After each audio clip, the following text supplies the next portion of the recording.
riuscii anche a scrivere un libro su 60 anni di ricerca. Se qualcuno si appassiona di archeologia, eccetera, l'archeologia nella laguna di Venezia, e qui sta la storia vera per quanto riguarda il territorio.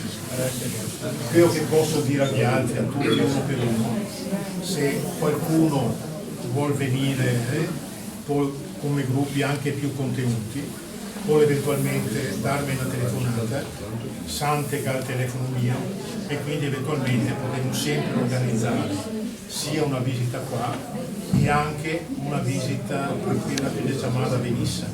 Non so se qualcuno che ha visto a Mazzolvo. Bene, allora gli altri come Hauser siamo con una quindicina, se tutti Hauser poi. Sì.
Facciamo come ai bei tempi quando c'era il pulpito. Sì. Attento che c'è una ragnatela. Beh, ma ce ne sono tante. Fratello ragno. Amava gli animali. Ben arrivati. Grazie. Da dove siete voi? Jesolo. Tutti Jesolo? No, dintorni. Ah, ok. Ma siete New York? Sì. Ah, che bello. Ma vi conoscevate? Siete un gruppo che già vi conoscete? Sì. L'Auser. Hauser. Ok. Io sono Fra Alberto e sono uno dei 5 frati che attualmente vivono qua nell'isola. E perché si chiama San Francesco del Deserto? Perché San Francesco d'Assisi è stato qui, è stato proprio qui sull'isola. Ok? E adesso vi racconto com'è successo. È la prima volta che venite nell'isola? Sì. Qualcuno sì, qualcuno no? Io sì. Va bene, comunque è sempre bello anche per chi è la seconda volta. Sì. Allora, dicevamo, Francesco d'Assisi viene qui, come è stato? Nel 1220 stava tornando dal viaggio in Terra Santa, lui è stato in Terra Santa a fare un pellegrinaggio, tornando probabilmente era su navi veneziane, per questo arriva qui a Venezia e cercava probabilmente un posto per ritirarsi in preghiera, come lui faceva. Lui spesso durante l'anno faceva delle... E forse qualcuno l'ha già letto. Sì. C'è un grande stormo di uccelli che canta e Francesco dice al suo compagno: guarda, i nostri fratelli uccelli stanno già lodando e ringraziando il Signore, andiamo anche noi a pregare il Signore con loro. Allora vogliono mettersi lì a pregare, ma il permesso di ricominciare a cantare e così fanno. E questo è il cosiddetto miracolo degli uccelli che ci viene narrato da San Bonaventura, che è uno dei biografi di Francesco. Okay? Questo è scritto nel libro. Nell'altra iscrizione che vedete là, io posso venire, dopodiché è tutto vostro. Quindi già dal 1293 l'isola diventa di proprietà dei frati. Se prendiamo come data di partenza il 1220, sono solo 800 anni che siamo qua stati nella nostra presenza qui. Antico, quindi non si capisce subito, bisogna un po' ballare, cantare, niente, di tutto quello che può disturbare. Chi lo fa deve pagare una tassa e c'è un dettaglio divertente secondo me, cioè metà della tassa va al principe, ma l'altra metà va a chi denuncia. Ok. Bene, allora cominciamo ad entrare.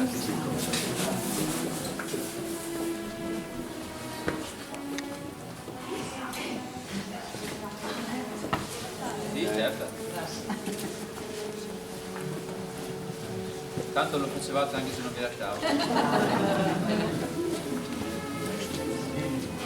Che altro meglio verso Verona. Sì, Tavarnelli.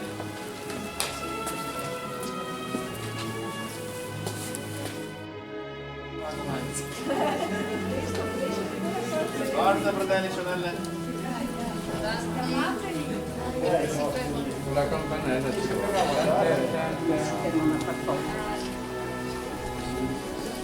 questo che cos'è? È un Chiostrino. no, va bene, va bene.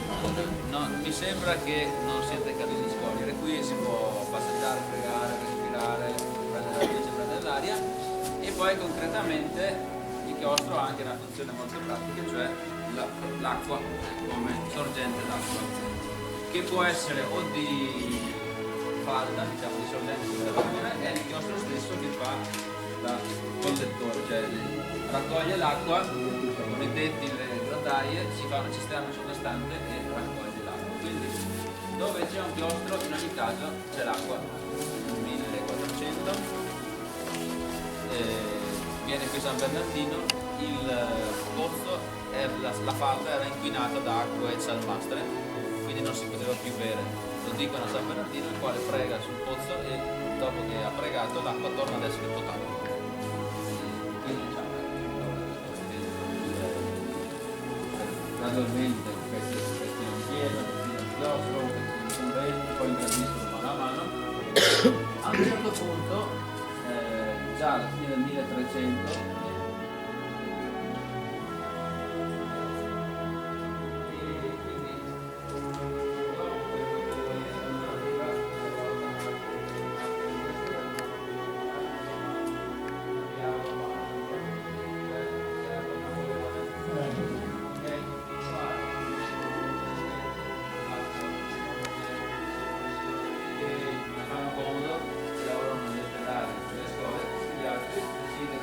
Cade sotto questo legge di soppressione e quindi verrà occupato nel 1996 e diventa una caserma militare. Quindi per più di 50 anni la chiesa venne trasformata in un magazzino, venne costruito un secondo piano di deserto, è rimasto, ma tutto sommato ha anche un bel significato, perché deserto richiama anche una parola biblica. Nel deserto va Gesù a pregare, nel deserto c'è il popolo, no, che attraversa non solo voi che gruppi come voi che vengono temporaneamente per una visita, ma ogni fine settimana chi desidera venire a Roma per staccare, per non c'è più scoppio, ho bisogno di pregare, devo capire cosa fare nella mia vita, gratis mangiano di prati, ci sono delle riflessioni cacciate via loro mai nato. Tra poco vi spiegherò anche come sono tornati. Lo farò però quando siamo in chiesa, così.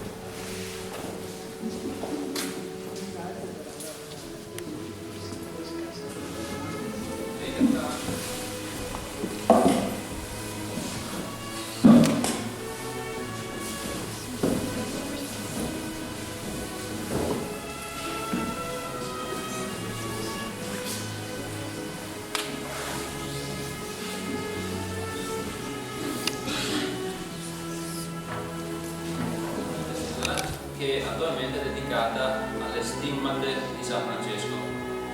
Poi ne parliamo.